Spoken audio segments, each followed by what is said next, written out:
Like all of you, I was shocked and saddened by the deaths of several young people who were bullied and taunted for being gay, and who ultimately took their own lives. As a parent of 2 daughters, it breaks my heart. It's something that just shouldn't happen in this country. And we've got to dispel this myth that bullying is just a normal rite of passage, that it's some inevitable part of growing up. It's not. We have an obligation to ensure that our schools are safe for all of our kids. And to every young person out there, you need to know that if you're in trouble, there are caring adults who can help. I don't know what it's like to be picked on for being gay, but I do know what it's like to grow up feeling that sometimes you don't belong. It's tough. And for a lot of kids, the sense of being alone or apart, I know it can just wear on you. And when you're teased or bullied, it can seem like somehow you brought it on yourself for being different or for not fitting in with everybody else. But what I want to say is this: you are not alone. You didn't do anything wrong. You didn't do anything to deserve being bullied. And there is a whole world waiting for you, filled with possibilities. There are people out there who love you and care about you just the way you are. And so, if you ever feel like because of bullying, because of what people are saying, that you're getting down on yourself, you've got to make sure to reach out to people you trust. Whether it's your parents, teachers, folks that you know care about you just the way you are, you've got to reach out to them. Don't feel like you're in this by yourself. The other thing you need to know is things will get better. And more than that, with time, you're going to see that your differences are a source of pride and a source of strength. You'll look back on the struggles you faced with compassion and wisdom, and that's not just going to serve you, but it'll help you get involved and make this country a better place. It'll mean that you'll be more likely to help fight discrimination, not just against LGBT Americans, but discrimination in all its forms. It means you'll be more likely to understand personally and deeply why it's so important that as adults we set an example in our own lives and that we treat everybody with respect, that we are able to see the world through other people's eyes and stand in their shoes. As a nation, we're founded on the belief that all of us are equal and each of us deserves the freedom to pursue our own version of happiness, to make the most of our talents, to speak our minds, to not fit in. Most of all, to be true to ourselves. That's the freedom that enriches all of us. That's what America's all about. And every day, it gets better. Do you know what they mean? They include acts of commission and omission and are preventable. Child abuse and neglect include acts of commission and omission. What are acts of commission? Acts of commission are deliberate and intentional. However, harm to a child might not be the intended consequence. Some examples include physical abuse, sexual abuse, psychological abuse. What are acts of omission? Acts of omission are the failure to provide for a child's basic physical, emotional, or educational needs, or to protect the child from harm or potential harm. Some examples include physical neglect, emotional neglect, medical and dental neglect, educational neglect, inadequate supervision, exposure to violent environments. About 1 in 7 children experience some form of child abuse or neglect in the last year. But we know the problem is underreported. That's why a consistent definition is so important. The good news is, we can stop child abuse and neglect before it starts. What can we do? We can work together to promote safe, stable, and nurturing relationships and environments so all children reach their full potential. Some strategies to consider include strengthen economic supports to families, change social norms to support parents and positive parenting, provide quality care and education early in life, enhance parenting skills to promote healthy child development, intervene to lessen harms and prevent future risk. These strategies help create families, neighborhoods, and communities where every child thrives. Every child has a chance. It's you. YouTube. I am back with episode number 5, season 1 of my Intersex series. Oh my God, it has been a journey and you have been right along with me. Am I right or wrong? So, if you're just tuning in to number 5 and you haven't seen number 1 through 4, catch up. It'll let you know what intersex is. Can I have a period? Episode number 3, my father's rejection. Episode number 4, it's a lot. It's a lot. But episode number 5 is going to be about, if you didn't see the cliffhanger, my mother's abusive side. We're going to dig into that, and yeah, we're going to see how she handles it. Everything I went through as a child.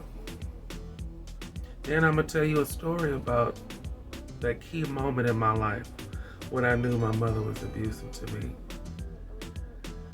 Stay tuned. Start the intro, please.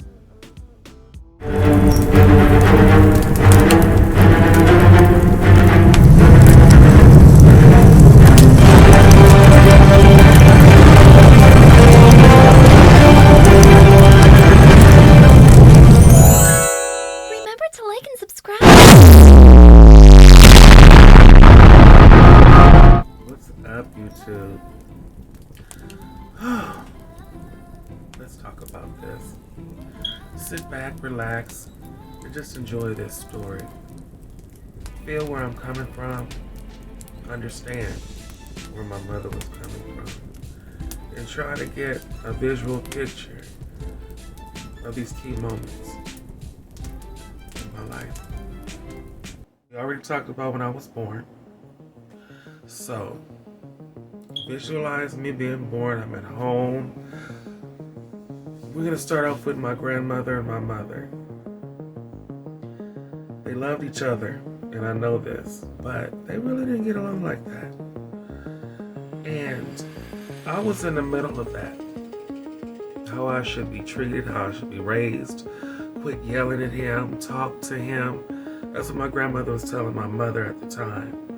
She was letting her know how to be a mother and showing her the things that she knew. I guess it got too much for my mother, so she moved out. They had a big argument and they moved out. Eventually they got along, but we're in our new apartment. I remember my mother used to teach me things all the time. She said, now, Chris, she always sung to me, remember this, 7751 South Hooper Avenue. It was cute. But anyway, she used to sing to me so I could remember things, turn everything into a song.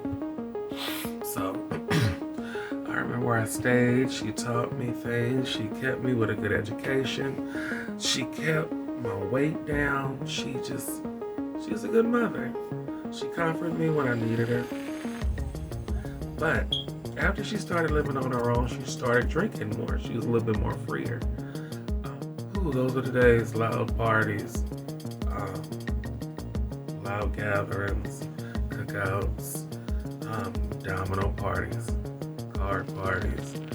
And it started when I was young. And afterwards, when it got quiet and everyone went home, she would still be drinking. And eventually she'd get from tipsy to drunk.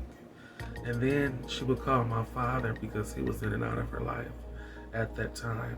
And when things didn't work out, she would take it out on me. This one night, just continuing from my last episode, she took the wine bottle, opened it, and drank the rest of it. After she got off the phone with my father, they had a big argument. I don't know what they were arguing about. And I said, Mommy, are you okay? I was asleep. She said, didn't I tell you to go lay down?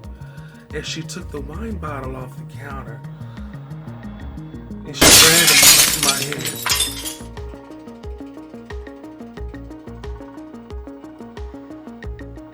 Of course, I was in pain. I passed out. When I woke up, I was in a tub full of cold water with ice in it. And she was slapping my face saying, "Wake up, please, baby, wake up," crying. She was crying. And when I woke up, she was like really relieved and thanking God that I woke up. I couldn't remember at that moment in time what was happening and why, when, and why it was so cold. She picked me up immediately, wrapped me around, and made me stand by the heater for about a good 30 minutes. And she braided my hair and kissed me and played some music and started cooking, and I went to sleep. I missed school that day. Another time was when, continuing after this, of course she said, "Don't tell mama, don't tell nobody." I didn't know what she was talking about because I forgot. She knocked me clean out. I was on the floor. Just be quiet, don't say nothing. At that time I was lighter than this. And I bruise easily, and everything on me, if you hit me or pat, you can see it. Going to school, it was really cold, really cold. And she gave me these pair of gloves, and they were worth about, I say back then, about what, $5. That wasn't nothing back then. Now it's $20 worth. You can't find that for $5 these days. Anyway, about $5. So she made me put on the gloves and my hat and my coat and everything. I'm in kindergarten, Parmalee Avenue School. Oh my God, that's crazy. Thinking back, talking to y'all, I'm really thinking about these things. Kindergarten, Parmalee Avenue School. So, in relation to this story, everything that I'm telling you from now backwards that I started from, I'm in kindergarten. That's what age range I'm in. So I'm at school. I take off all my stuff and put it in a little closet where they tell us to put it. Boys' closet, girls' closet, and then I always put my stuff at the end so I can find it. So I put my coat right here and my gloves. I'm telling you all this for a reason, you guys. I'm getting to something. My pair of gloves right at the top above my coat. And my hat, I take it off, put it at the top. And yeah, all my stuff is lined up. And we go to recess, go play, go do all this, and I'm hot-blooded, so I didn't wear anything. So all my stuff in my head is still there in the closet. Now this coat was kind of new, but the stitching was bad on the inside, so there was a hole in the jacket. So I don't know, whenever I get nervous, I would stick my hands through that little hole and it'd be even warmer. I was weird.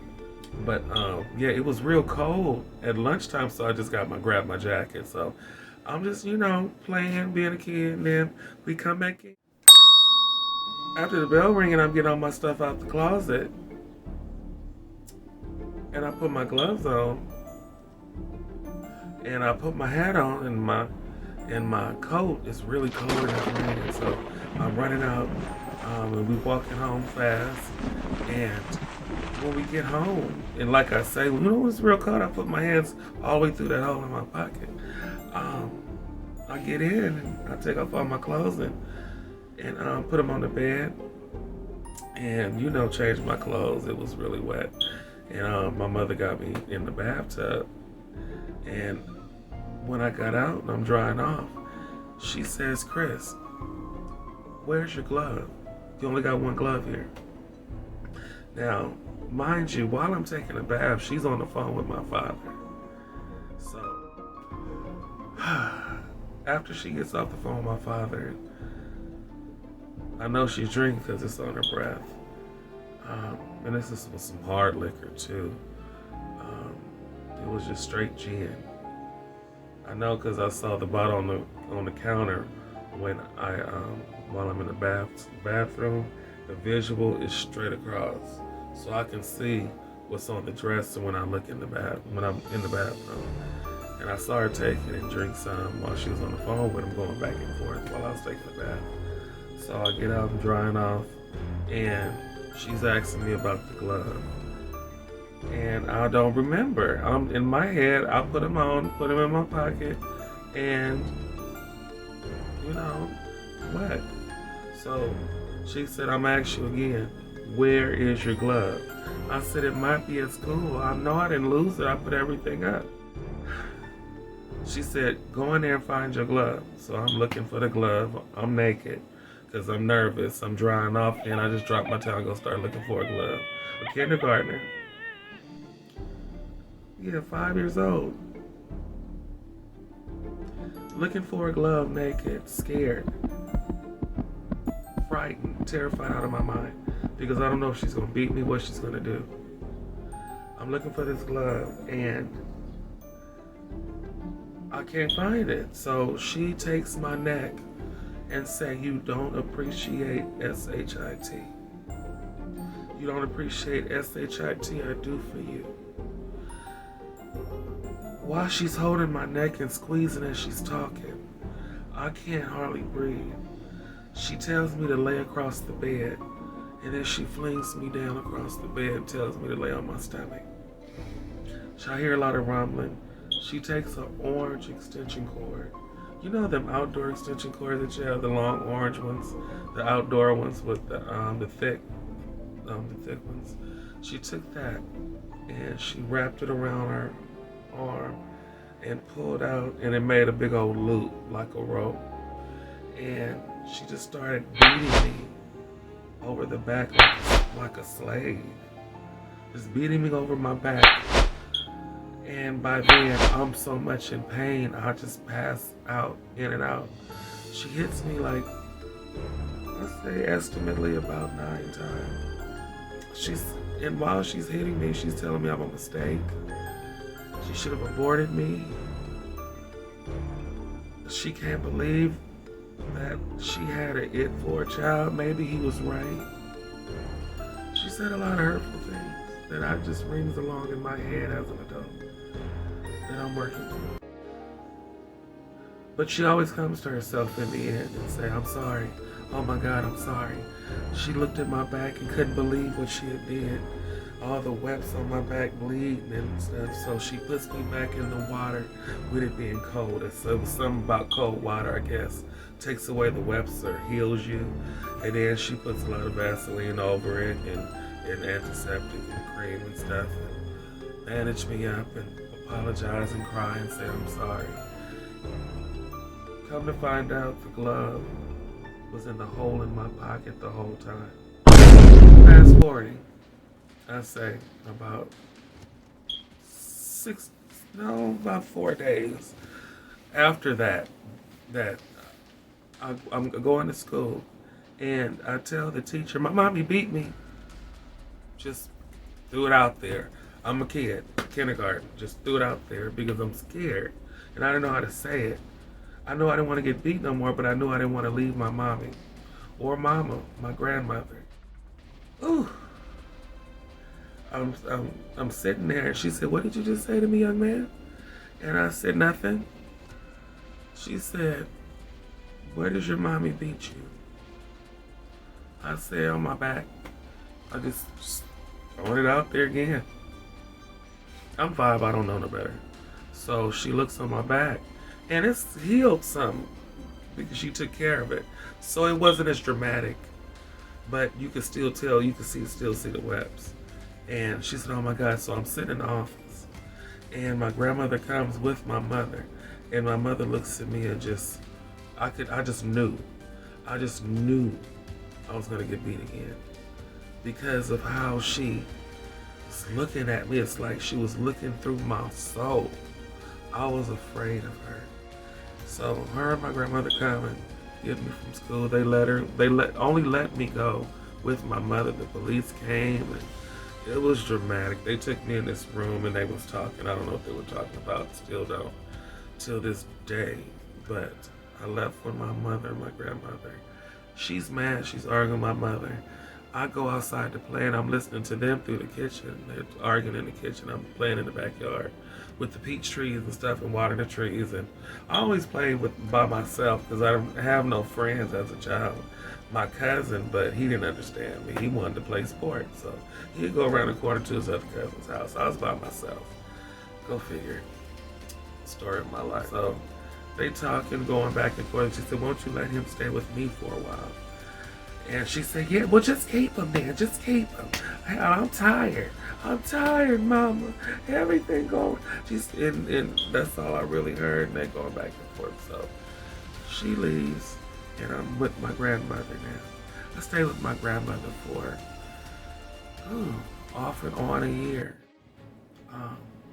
But after that, fast forward to us moving. Now, I have a stepfather. She's over my other father. Oh, I guess she was.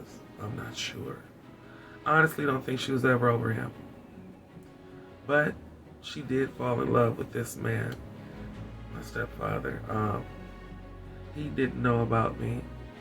He had inklings, but he never knew exactly what I was and how I was born, I don't think.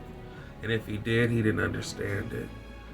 I'm living in this new house, right down the street from where I'm staying now. A lot of memories in that house. Those were in my early teenage years, and me growing up as a child, me going through elementary school, being bullied, and I was always bullied by this guy named, well, we're gonna call him T. Starts with a T, ends with a Y. But he was a bully to me, and I wonder why he always hated me. I was scared to go to the bathroom, and he would have his crew with him. And why all 5 guys need to, bother me? That was the Hispanic crew. Then the black crew. His name starts with an R, another bully in elementary school. Ends with a D. No. Oh. Yeah. He always talked about me, calling me gay, sissy, punk, faggot. I didn't understand it. They would spit at me and put boogers on me and throw things at me and throw trash at me and tease me. Going back through the abuse part and the bullying part, I never understood why people bullied me. I was always nice to people. Maybe I was too nice, I don't know. But anyway, going to school back and forth, elementary, staying back and forth with my grandmother. And I always come to my grandmother's house because by then, my mother had a little girl, had a daughter, my sister. And it felt like they were a family. She was mad at my daddy and she used to beat me. So I didn't feel like I was a part of that family. My stepfather didn't make me feel welcome towards him. I guess because he didn't know how to display love and show love. He had a hard background. He went through a lot in his adolescence and in growing up. So you can't be mad at him, and he was young also. You got to just keep in mind, these are people in their early 20s dealing with things in life and having a hard life in the past. So I don't blame them. I am a result of the situation, but I don't blame them. So I'm just a child, a teenager growing up, trying to find some type of solace. And that solace was in this house, my grandmother's house. And go figure, I'm here now taking care of her. Life is very ironic when you think about it. And it comes when your life comes full circle, just know that you're on the right road to something. You just got to figure out what it is. I'm staying back and forth from my grandmother's house and my mother's house. I'm not feeling like I'm a part of that family. So I feel more at home here at Mama's house. To eat what I want, do what I want, to a certain extent. She wasn't strict, but she didn't take no mess. She don't play with people's kids. So she didn't whoop me, but she was stern. She would put me on punishment if I did something. But I wasn't a bad kid. I mind my own business and played to myself. Other people thought I was weird, but what other friends did I have I could relate to? Nobody, because I'm an intersex. I had to sit down and people, when all the rest of the boys had to stand up. I had to act a certain way. You know, I didn't know how to act. Nobody taught me. I was raised around a lot of women. Father wasn't in my life. My mother was so ashamed of me to the point to where I was a secret. All she knew was boy, boy, boy, act like a boy, boy, boy. Even growing up as a teenager, 14, she would keep asking me these questions. Do you like women? Do you like men? Are you having periods? Are you this? Are you that? And my stepfather would never be in the room. But I knew to a certain extent, he felt that my grandmother was making difference between us, me, and the rest of the grandchildren, which it wasn't. That wasn't the case, y'all. The case was I was being beat. When I was being beat, my stepfather didn't stop her. When we moved to the other house, in situations when she get drunk and just start, by then I'm 14, she started socking me. Like going head up like I was a grown man.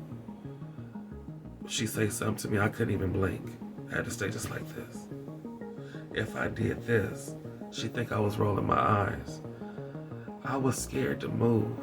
When she talked to me, I kept my neck stiff. I didn't want to go to school because I was being talked about and called faggots and sissies.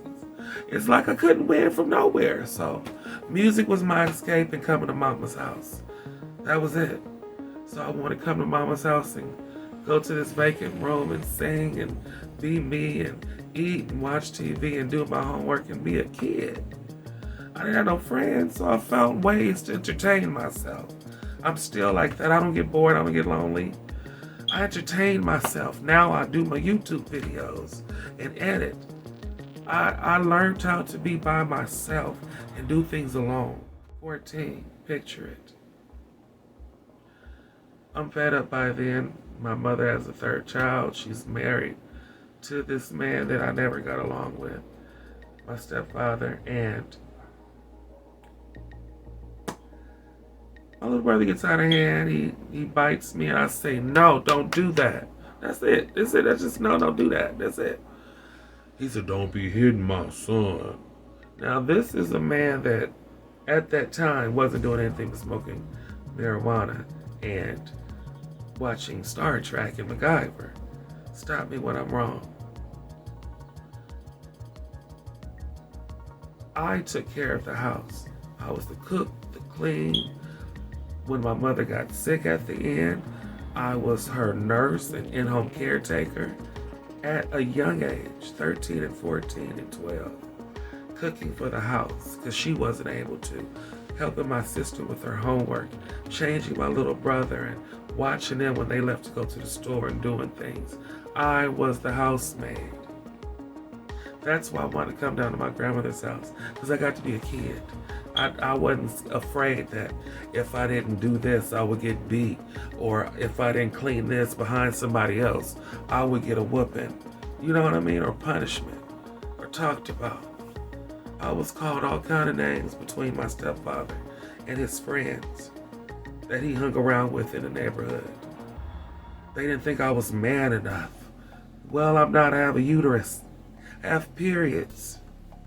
I don't have a penis. I wasn't made like you. I wasn't made like a man or a woman. It's made like me. And I was trying to understand me. And how could I understand me with the neighborhood talking about me, and school being bullied and being beat by my mother and talked about and whooped by my stepfather? Because, yeah, when he whooped his kids, he whooped me too.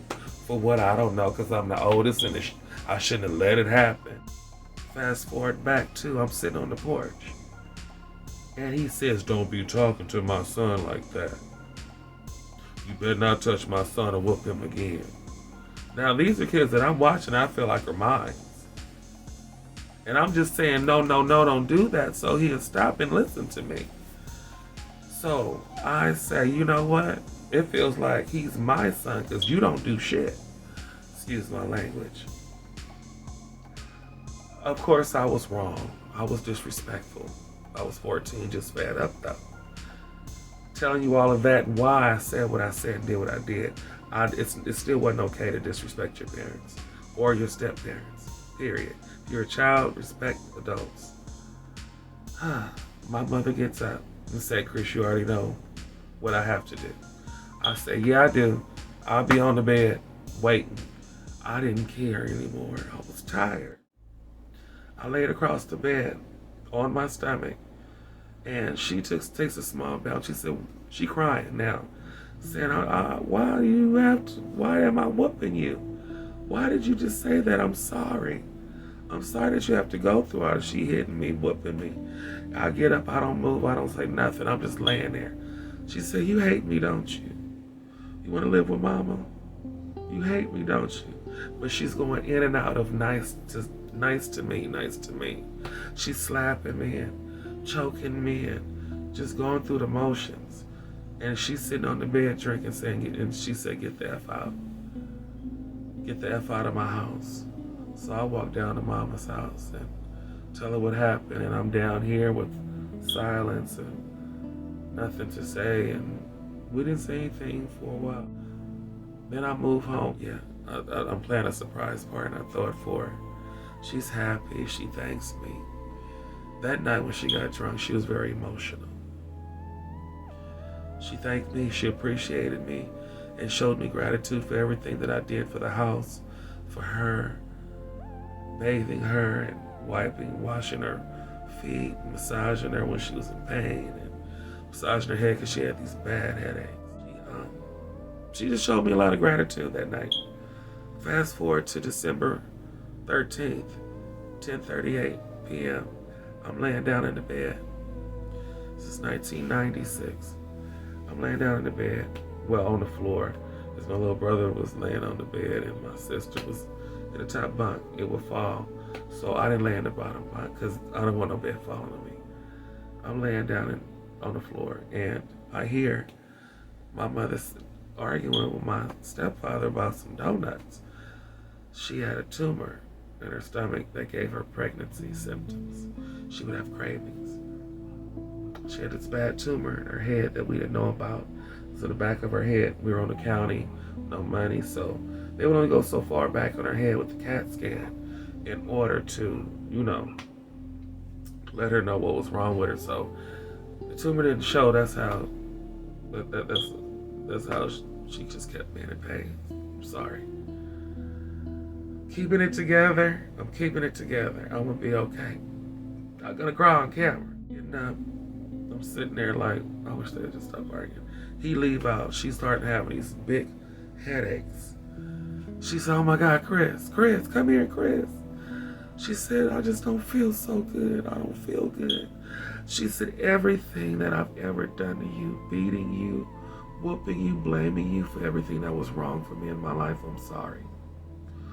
Please hold me. Please give me a hug. I'm so sorry. She's crying. She's crying and she's telling me how sorry she is. And she said, if something ever happened to me, it's money in my top jean jacket. Take that and give it to mama. I want you to take the books under my bed and my journals. Give it to Deborah. I don't want nobody to know anything that was written in these journals. Just throw them in the trash and give Mama and Deborah my important papers. They don't know what to do. I said, okay. I'm like, what is going on? She's sitting there and she said, oh my God. I called the ambulance. She's crawling to the door. I'm putting on her clothes and everything, and she's crawling to the door because she can't stand. She said the pain is too bad. She's laying on the living room floor by now. I'm scared. I'm talking to my grandmother. She's on her way down. Centinela's hospital come down, paramedics. By now, she's laying on the grass with these headaches. She's laying on the grass because it's cold, and she said the coldness felt good to her. She didn't want to sit on the porch because she said if she sat up, felt like the pressure was going to make her head explode. So she's laying on the grass with, I'm putting a patent ice on her head and trying to massage her neck like I usually do to make the pain stop. And the paramedic says, Miss, if we can't take you, if it's not any physical or physical pain or something that we can see. And I'm like, what? Huh? But he said, you can follow us to emergency. I said, thank you, Jesus. So my grandmother and my mother and I'm sitting in the back seat still massaging her head while she's in the front. We're in Centinela. They bring my cousin Deborah's behind us on our way. We're behind her. And we're on our way to the hospital. Ambulance come out, give her a wheelchair, wheel her in, and her head at the door is just pulsating. Like if this was her head, this is how it was. And I'm literally feeling it. And I'm trying to massage her head literally. And I'm feeling all of this in her head. I'm like, what is this? What is this? I'm like, oh my God, mommy. And I'm massaging her head, cheering her in. And they're taking her information down and they put her in this room. And my grandmother said, go in the room. We want you to go in the room with her so she won't be by herself. So I'm in the room with her while they're taking care of business. And I'm massaging her head and I'm laying down and she's laying on her back and she said, oh my God, Chris, I see Mother. Mother's my great grandmother. Her grandmother, she never took that death well at all. She never did, but she said, I see Mother. She said, Chris, this is it. She's holding my hand. She said, I love you, baby. I said, I love you, mommy. I said, you will be okay. I'm still, rubbing the top of her head. And I see her eyes turn gray. They turn clear. So I just close her eyes. The doctor comes in and I tell the nurse what happened. And she tells me, oh my God, how old are you? You're not supposed to be in here. I go out, tell my cousin and my grandmother what happened. They kind of brush it off. Everybody's brushing me off, telling me what didn't happen. And I know it happened because I was there. She told me bye. And I saw her leave. Oh, I can still see it.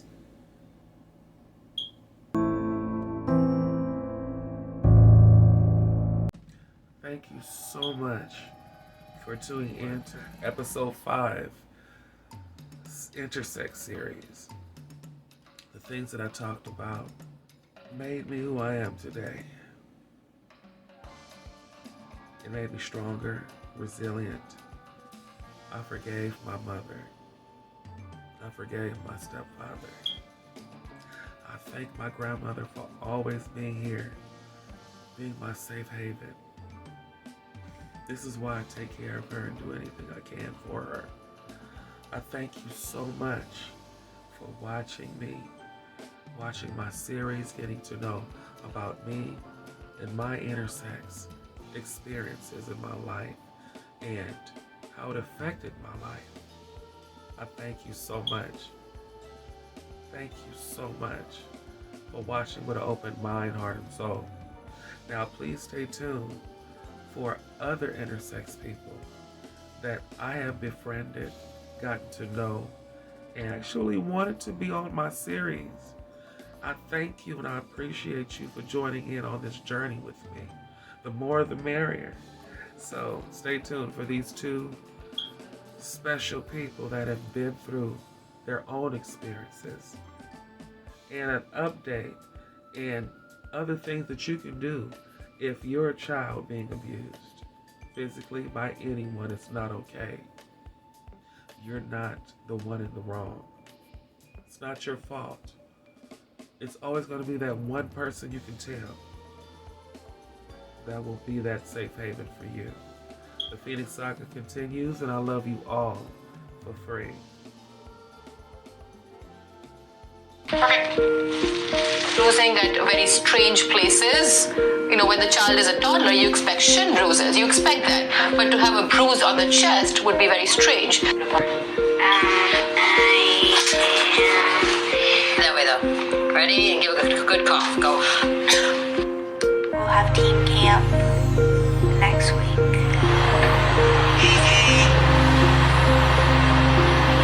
One more breath. I know what you do when it happens when you investigator. At any time as a parent, if you leave your child in anybody's care or at any point if you feel that something, I don't know what, but something is not quite right, investigate and get help.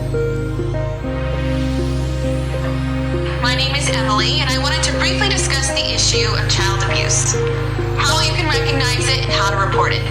With me today is District Attorney Investigator Pilar Badalini. She's been a law enforcement officer for over 8 years. In 2018, the state of California had over 486,000 reports of child abuse and neglect.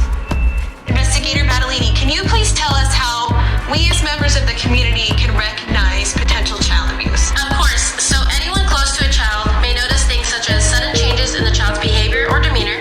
The child could be overly compliant or overly defiant. When it comes to school, you may notice a change in the child's attendance. The child could be begging or stealing food. When it comes to physical characteristics, you may notice signs of malnourishment, general uncleanliness of the child, bruises, abrasions, or burns where there's no general explanation for that. You may also notice a lack of control of bodily functions such as urination or defecation. And you may also notice sexualized behavior that is not appropriate for the child's developmental stage. Now, what about the abuser? What are some signs that can help us recognize a potential abuser? Well, that's a hard question to answer because there's not really a specific characteristic when it comes to the offenders. Oftentimes, in response to child abuse or neglect arrests, you hear people say things such as, "I never thought that person would do something like that," or "They seemed like such great parents." But if you see these signs, they could be red flags. Lack of concern for the child, seeing the child as bad or worthless, or harsh physical punishment when the child misbehaves. The most important thing for everybody to remember is follow your gut. If you see something that doesn't seem right, say something. I like that. If you see something, say something. So who should we say something to? So you can report to your local Child Protective Services agency or law enforcement agency. Or you can let a mandated reporter know, such as a teacher, counselor, bus driver, or medical personnel. Thank you, Investigator Badalini. That is all very great information. There's also an app that is available on Apple and Android devices. It is called the Child Protector app, and it will help you identify potential injuries that could be related to child abuse. My name is Mary Beth Hebert, and this is my truth. I'm 57, almost 57, and I was born intersex. They looked at this little baby girl, and they said, "Oh, what a beautiful baby girl." 6 weeks later, I had double hernia surgery, and they opened me up. They said, "Oh, look at her. Here's her little ovaries." So they put one here and put one back there and closed me up. Fast forward to age 14, I still hadn't had a period. I had no breast development. So they took me to Houston, and they did a laparoscopy. They went and looked around through my navel, and they checked my ovaries and found that they were not ovaries, they were male testes. You can't change how you're born any more than you can change your eye color or your blood type. I was born intersex, and I look female on the outside. Some people are not as fortunate. Some people end up having genital mutilation surgery when they're an infant and they can't decide for themselves. I was fortunate not to have that problem, but I have many friends who have been invaded. When they did this surgery on me at age 14, they lied to me and sent me home and told me I'd had a hysterectomy. And my mother never told me the truth until I was married in the Catholic Church 3.5 years. My parents were a product of the 50s. So my life must have seemed like quite an experiment to them. There was a lot of shame involved, and I I felt like they cut me a lot of slack because I was, I don't know, damaged goods. But the Lord blessed me with talent, so I ended up being okay. A lot of kids, they are not blessed with talent. They're not okay. And they need somebody who will listen and tell them, finish growing up, get an education, and get good at something. And you'd be surprised how your life can turn around.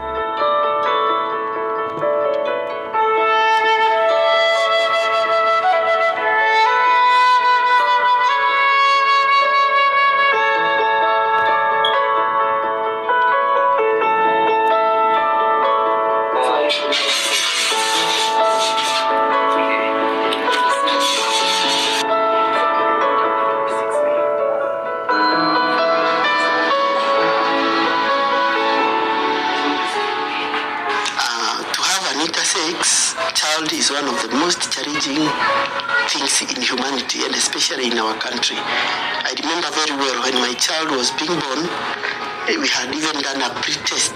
Is it a boy or a girl? Because in our culture, when possibly you get a male, you are proud. He has a kind of an ambiguous genitalia, meaning the male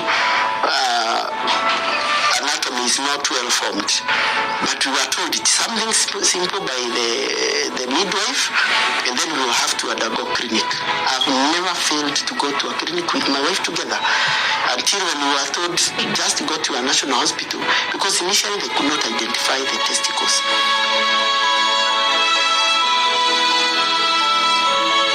When they came out of theater, my wife was surprised that my child, nothing was done. And when she was asking, what's happening? My child is not operated. She was told a very discouraging words. Your child will never give birth and do many things like a normal child. In fact, the shock was so hard that my wife fell and fainted. I was called as a father, came running, and then I was a bit worried. Could then have occurred. The doctors were also shocked and told us, you need to do karyotyping so that we can know the sex of the child. I thought it was something simple, and then as a caring father, I used my money. Surprisingly, our own country, karyotype is not done. We had now to be told either we go Germany, South Africa. And then when the result came, in fact, my wife went for them. It was one of the most and the worst experience we had. When the statement came here, written, our child is XX46, karyotype, and the name hermaphrodite.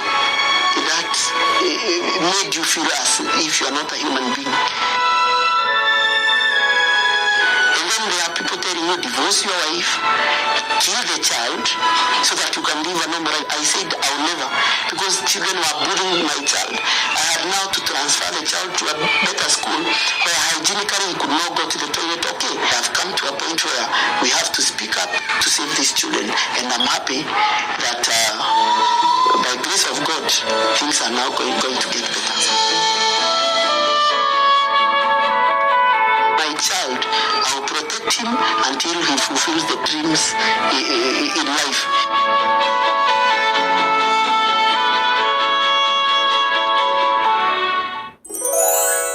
Remember to like and subscribe.